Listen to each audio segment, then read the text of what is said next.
So 2 light springs, 1 heavy, runner's lunge. So right foot is staying there on the platform, guys.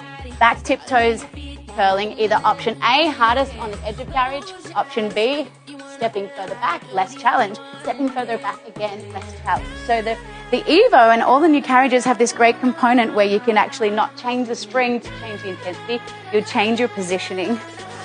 Doing awesome. So same position, you'll notice the actual same angles here as the carriage kick that we finished with after the elevator lunge. Same angles, the body wants to hunch under, it wants to hunch, so we have to flick it out, sit it back and down, stack the knee and level up the left hip and pick up the back heel. And if you really do that good job of pick up the back heel, that's when you'll find the shakes. Pressing all the weight, stomping it down into that front heel. Yeah, tight, awesome. And then taking it so that we're not leaning forward into the quad too much. The form couldn't be better, and that's why you can see the shakes. Ty is really conditioned to fitness, so it's not a beginner thing to see shakes. And sometimes the beginners, their slow twitch muscles have never worked, but the advanced people find the shakes because they understand the tempo, the correct range of movement. Now with the range, you're allowed to bring the knee past the hip. I was talking to Sebastian Legree, the man himself, about it. Yeah, you can bring the knee past the hip if it's still shaking. It's still effective right there. Shakes is effective, so you don't have to limit the range, but don't have it stopping. Now you've got about 30 seconds.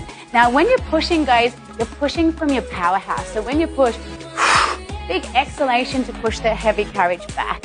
Sometimes people think, oh, I can't, it's too heavy, but they haven't actually engaged their center. You can start right there. All right, so we've only now got another 15 seconds, and we're gonna take it to a left leg squat. It's a little piece of glue segue into our left leg in 10. In 9. So the positioning is going to be facing the white wall, left foot platform, right foot carriage. In 5, here it comes. In 4, you're killing it, mate. 3, 2, and 1. That was so good. Perfect form. Left foot to platform, right foot to carriage. So now we're in squat. So we're just going to send the hips back and then bend the knees down for 1, slow for 2, slow for 3, slow for 4, and then really slowly stand back up. Look at that tempo. Really, really solid. That looks great. So when you do squats, common mistakes I'm going to show you from this particular angle, frontal, is that knees want to collapse in. So we need our external rotator muscles engaged. The kneecaps are facing forward to the side more and not rolled inward. Other things to watch out for in squats, you might see punching, so we try to open it up. Getting too low where the hip flexors are like grabbing, the angle of the hip should be like nice and open. So we have the torso staying nice and high and not squishing down into a tight angle. Now when you do perform a squat, other things, the way, the order in which you move is really important. So instead of think, bend my knees, which dumps into your quadricep muscles, you want to send the hips back first. So if you send the hips backwards, then secondly drop the knees downwards, that's when you're going to see the knees stacking over the ankle. So we're already halfway through the squat. Looks awesome. Try to relax the toes onto the carriage is a hard one as well, especially without a strap, but that's part of it. The arches of the feet are lifted, but there's weight in the heels and there's weight in all of the toes. All right, in 10 seconds, we're going to hold the squat low in 5 and 4. Here it comes in 3, 2, and let's hold it here. Looks awesome. So holding on to the squat, we're going to get him to push the carriage out 1 more inch. Awesome, keeping the weight right there in the center. And then we're going to take some little knee openers here. So just squeezing the knees out and in and out. And it starts from the hip joint here. So tiny little openings. This looks awesome. Good. For 6, we exhale, squeeze for 5. What we're hitting here, guys, is the deep glute medius and minimus muscles because we're facing laterally. So this is our lateral move here. All right, we're going to hold it in 3, 2. Let's hold it open. Perfect.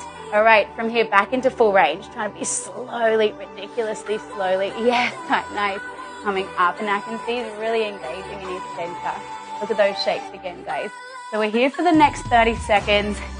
Slow, slow, slow. Driving off the heels, pressing the hips forwards in space, sitting them back into a chair. Another 10 seconds of squat, and Ty's going to take it straight to runner's lunge on the left. So transition-wise, the feet are ready. Just going to swivel it and fingertip the handlebars. In 5, as in 4, left leg in 3, 2, and 1. That quick swivel, nice transition. That keeps it cardiovascular workout, guys. And we just did it, so you've got the familiarity of the exercise in mind. This looks sensational again, knee over ankle. And I can see smartly Ty's using the reflection to look at the angles, you know, to really flick that tailbone up and out. Yeah, looks good. Really, really good. And again, the shake for present.